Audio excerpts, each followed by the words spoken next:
Tragedy and horror at a Florida airport, still shut down tonight. An active crime scene after a lone gunman began executing strangers at random in baggage claim. Tonight we have new details on the suspect, his military background, his possible motives, and the potentially deadly intersection of mental illness and guns.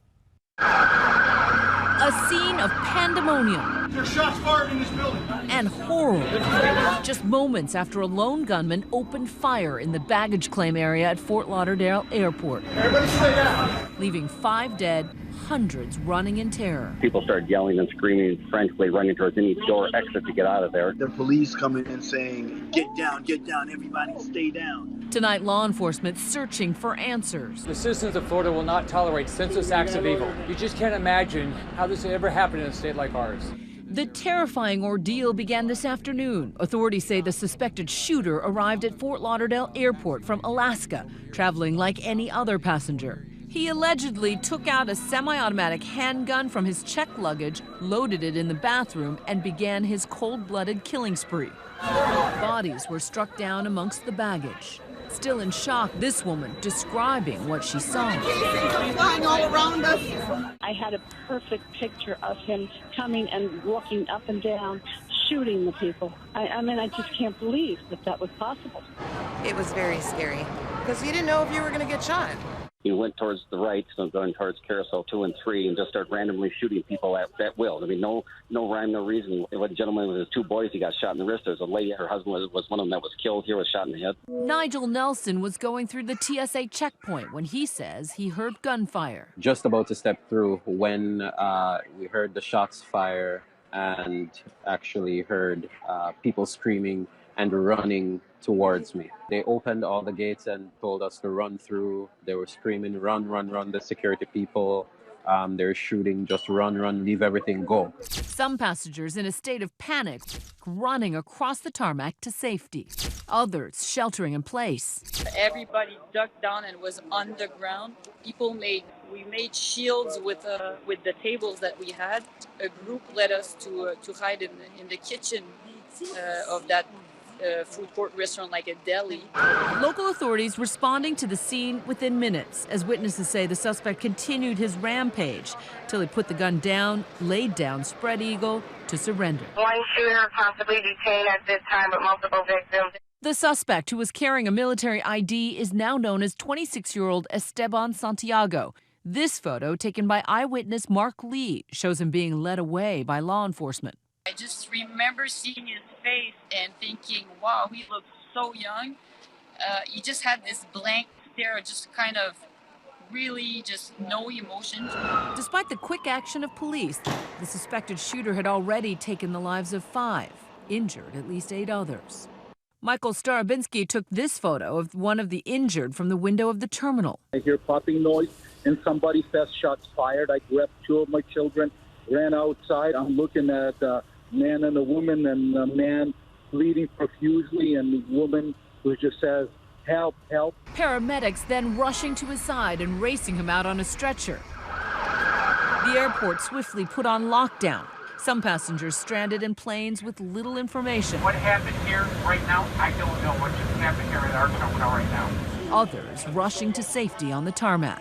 The investigation continues. We have area SWAT teams and the Broward Sheriff's Office SWAT team clearing the entire airport.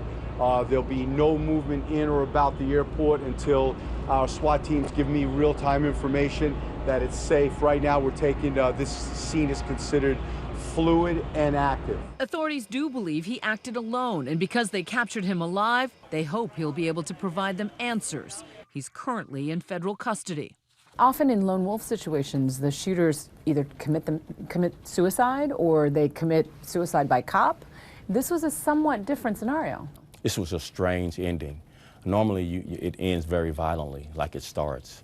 By him, basically, it appears he emptied his gun and then lay prone, giving himself up without a fight, which is a strange conclusion to all of this that we have to figure out through continuing to interrogate this suspect. And already emerging tonight, a hazy but disturbing picture of who the shooter was and what might have motivated him. This is a 26-year-old Army veteran with a very troubled life. And the more the FBI looks into his background, the more concerned they are. Born in New Jersey but raised in Puerto Rico, Esteban Santiago's Instagram account shows a young man proudly in uniform, a member of the Army National Guard serving in both Puerto Rico and Alaska. He was even deployed to Iraq. But then 4 months ago, he was discharged without ever rising above the rank of private first class. That's a sign of a bad soldier. He never rose through the ranks, as most members of the military would over the course of a decade.